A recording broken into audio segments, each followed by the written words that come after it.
The act conferred citizenship to all black Americans. Doubt as to the constitutionality of the measure induced Congress to enact its provisions into the 14th Amendment, 1868, an act to protect all persons in the United States and their civil rights, and furnish the means of their vindication. And that as of 1866, all persons born in the United States and not subject to any foreign power, excluding Indians who maintain their tribal ties, or American Indians. Let me restate that. An act to protect all persons in the United States and their civil rights, and furnishes the means of their vindication.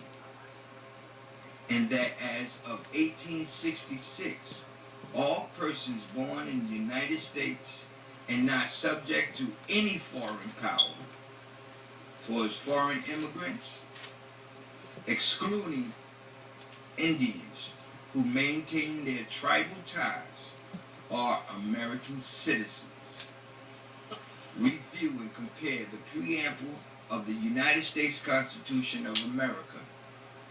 The United States Constitution of America, Article 1, Section 8, the 14th Amendment, the key excerpts of the majority opinion of the court, Marbury versus Madison, 1803, and McCulloch versus Maryland, 1819.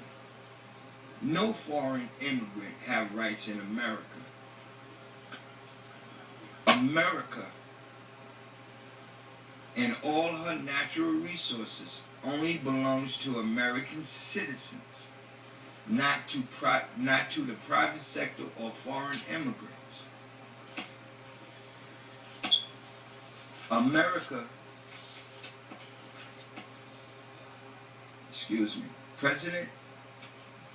our beloved President Abraham Lincoln stated, "A house divided against itself cannot stand." And his life was taken because of his religious belief in America's government, the United States Constitution of America. He stopped the southern states from forming a new government in America. America's history showed and proved these facts and laws. In America, every American citizen's votes count. For example, during the 2000 election, Bush versus Gore, the United States Supreme Court intentionally ignored the United States Constitution of America, Amendment 20, Section 3, and stopped the count of votes because an inauguration date, January 20th, 2000, was very close.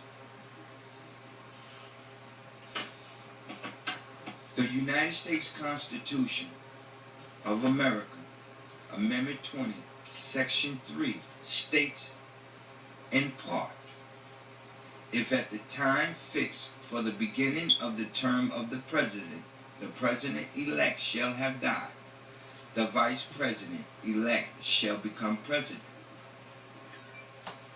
But if a president shall not have been chosen before the time fixed for the beginning of his term, or if the president-elect shall have failed to qualify, then the vice president-elect shall act as president until a president shall have qualified. Well, basically what that is speaking on, it is saying that the vice president during the election, and if the count wasn't finished, the count was to continue regardless, no matter what. And the vice president is to act as president until the count is finished, is tallied up. So it was the responsibility of the United States Supreme Court to make sure that continues. But instead, They stopped the count. Everyone vote didn't count at the time. And they elected George W. Bush into the office. Review Bush versus Gore, 2000 election. President Barack Obama, if you have the facts and laws to end these illegal and unconstitutional tax cuts that George W. Bush put into place. You must end George W. Bush's treasonous tax cut now if you are for the American peoples. Our beloved President Thomas Jefferson's draft declaration in protest of the Commonwealth of Virginia on the principles of the Constitution of the United States of America and on the violations of them will show you to borrow money on the credit of American citizens, to make laws in corporations is to tax American citizens. Therefore, the requirements to borrow money on the credit of American citizens, make laws in corporations, is to provide for the common defense and promote the general welfare of American citizens evenly. Review the United States Constitution of America, Article 1, Section 8. Now, I have posted from the call